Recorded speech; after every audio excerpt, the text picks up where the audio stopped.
মাঠ পাইলেই আমি সেটা অকুপাই করবো। আমি কখনো বিজ্ঞাপন করি না, কিন্তু নেভার। তাই আমি বলেছি প্রাইম ব্যাংকের এই খেলার জন্য আমার পারিশ্রমিক ছাড়া আমি বিজ্ঞাপন করবো বাচ্চাদের খেলা এনকারেজ করার জন্য। এটা মাঠের সাথে মিশে যাবে, 15 বছর কিছু হবে না। আর ফুটবলার যদি ভূতাইতে থাকে তাও কিছু হবে না।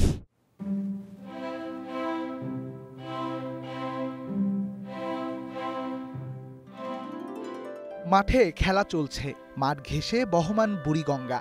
সময়ের ফাঁকে ফাঁকে ছুটে চলেছে একের পর এক কার্গো। মাঠে পাখিদের অবাধ বিচরণার কাশবনে হাওয়ার দোলে দাঁড়িয়ে ফ্যান্স ক্রিকেট একাডেমি। আগামী 5 বছরের জন্য যা ভাড়া নিয়েছে দেশের ক্রিকেট বোর্ড বিসিবি। রাজধানীর আমিনবাজার পেরিয়ে মিনিট 20-এর যাত্রা আপনাকে নিয়ে যাবে প্রকৃতির অপার সৌন্দর্যের মাঝে দাঁড়িয়ে থাকা এই ক্রিকেট মাঠে। আছে উন্নত মানের পানি নিষ্কাশন আর অনুশীলনের সুব্যবস্থা। কর্তৃপক্ষের দাবি, আন্তর্জাতিক মানের 5টি উইকেটও তৈরি করা হয়েছে মধ্য মাঠে। প্রজেক্টের কাজ শতভাগ পূরণ না হলেও পাওয়া গেছে প্রজেক্টের ডিজাইন বুক, যেখানে হাই ক্লাস ফ্যাসিলিটিস সম্পন্ন 2টি ড্রেসিং রুম আর গ্যালারি তৈরির পরিকল্পনা করেছে কর্তৃপক্ষ। আর এই মাঠ আগামী 5 বছরের জন্য ভাড়া নিতে চলেছে বিসিবি। দায়িত্ব পেয়েই হন্য হয়ে মাঠ খোঁজায় ব্যস্ত বিসিবির বয়সভিত্তিক ক্রিকেট কমিটির চেয়ারম্যান আসিফ আকবর। ক্রিকেট এগিয়ে নিতে সবার আগে নিশ্চিত করতে হবে মাঠ, মনে করেন বিসিবির এই নয়া পরিচালক। আমরা এবার বসে বলেছে প্রায় 550 মতো বাচ্চা খেলবে এখানে, স্কুল খেলবে। সেই 550 স্কুলে কতগুলো বাচ্চা খেলবে, ক্যান ইউ ইমাজিন? এদেরকে অর্গানাইজ করা, তারপর আমাদের 14, 16, 18 খেলাগুলি করতে হবে। তো সেই হিসাব করতে গিয়ে আমি কালকেও আমি আমাদের গেম ডেভেলপমেন্টের যিনি দায়িত্বে আছেন ইশতিয়াক ভাই এবং আয়ুল ভাই, সুমন, তাদেরকে আমি বলেছি আপনারা এবার আমি মাঠের সন্ধানে আছি, মাঠ আমি পেয়ে যাবো। উপদেশটাকে বলেছি, আমাদের যিনি প্রিয় উপদেশ তাকে বলেছি আমাকে মাঠ দেন, সিনথেটিক টার্ফ দেন, আমি খেলা শুরু করতে চাই। কারণ আমার এই এখনই পিক টাইম, আমার খেলা এখন শুরু করতেই হবে। আমার কোনো উপায় নেই। আমাকে যদি পারফর্ম করতে হয় as a director, as level chairman, তাহলে আমাকে মাঠ লাগবে। আমি সেই প্র্যাকটিসটাই করছি এবং এজ লেভেলের মাঠে দ্রুত গণনার চিন্তায় আছে। 15 নভেম্বরের মধ্যে আমি চেষ্টা করবো যে মাঠে গড়ানোর জন্য, মানে অ্যাটলিস্ট পেপার ওয়ার্ক যেন হয়ে যায়।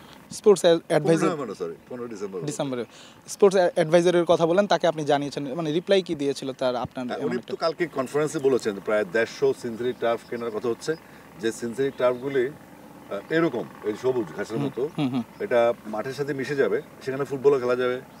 আমরা তো স্বার্থপরের মতো ভাববো না, ফুটবল খেলতে হবে, সবই খেলতে হবে। এটা মাঠের সাথে মিশে যাবে, 15 বছর কিছু হবে না। আর ফুটবলার যদি ভূতাইতে থাকে তাও কিছু হবে না।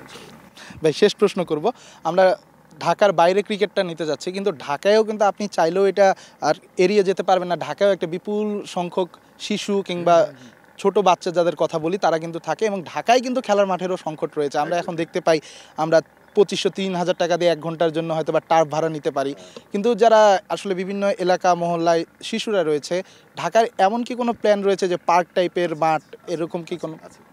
মনে করেন শারীরিক শিক্ষা কলেজ লালমাটিয়া, ওখানে একটা মাঠ আছে। শারীরিক শিক্ষা কলেজের সাথে আমরা কাল কথা বলেছি, ওনার কাউন্সিলর আসছিলেন এখানে, তো উনি বললো আপনি মাঠটা ভিজিট করেন, এটা একটা মাঠ। তো এভাবে রেসিডেন্সিয়াল মডেল স্কুলের, কলেজের ওদের মাঠ আছে। ঢাকা কলেজের ভিতরে একটা মাঠ আছে। তো এই মাঠগুলো আমরা দেখেছি, অবজার্ভ করেছি এবং আমার চেনা আছে। তো এই মাঠগুলো প্রিপারেশন আমরা নেমে যাবো, কারণ যেহেতু আমার মেইন সমস্যা টার্ফ, এই উইকেট, রাইট। যেহেতু সিনথেটিক টার্ফ আসছেই, তাহলে কেন না মাঠ হান্ট করবো, স্কুলের মাঠ, উপজেলার মাঠ, মিনি স্টেডিয়াম, মাঠ পাইলেই আমি সেটা অকুপাই করবো এবং সব খেলাই হবে সেখানে। আমি শুধু সিনথেটিক টার্ফে বসাই যেন আমার টুর্নামেন্টটা ঠিকমতো হয়, বাচ্চারা যেন ম্যাচ খেলতে পারে। আপনি একটা বছর 3-2টা ম্যাচ খেলেন, তো সারা বছর যদি না খেলেন আপনি কীভাবে ন্যাশনাল টিমকে রেজাল্ট দেবেন? আপনি বলবেন, গালি দিবেন, বাংলাদেশ হারে, আরে আপনি তো ফ্যাসিলিটি দিচ্ছেন, তো হারবে না। আপনার টেস্ট ক্রিকেটের জন্য কোনো বেজ নেই, আমাদের T20-র জন্য কোনো বেজ নেই। বিপিএল দিয়ে বা 4 দিনের ম্যাচ দিতে হবে না, এবং সেরকম ফোকাস না, মিডিয়াতে আসে না, শুধুমাত্র ন্যাশনাল টিমের উপর ফোকাস। এবার আমরা ঢাকার বাইরে চলে যাই, যদি মিডিয়াতে ফোকাস না করে তাহলে আমার তো পাবে না, আমার যে বান্ধবান বুঝতে হবে। Redwan Shaon, star news, Dhaka. Even তো প্রাইম ব্যাংকের যে ইস্যুটা, বাচ্চাদের স্কুল, আমি কখনো বিজ্ঞাপন করি না, কিন্তু নেভার।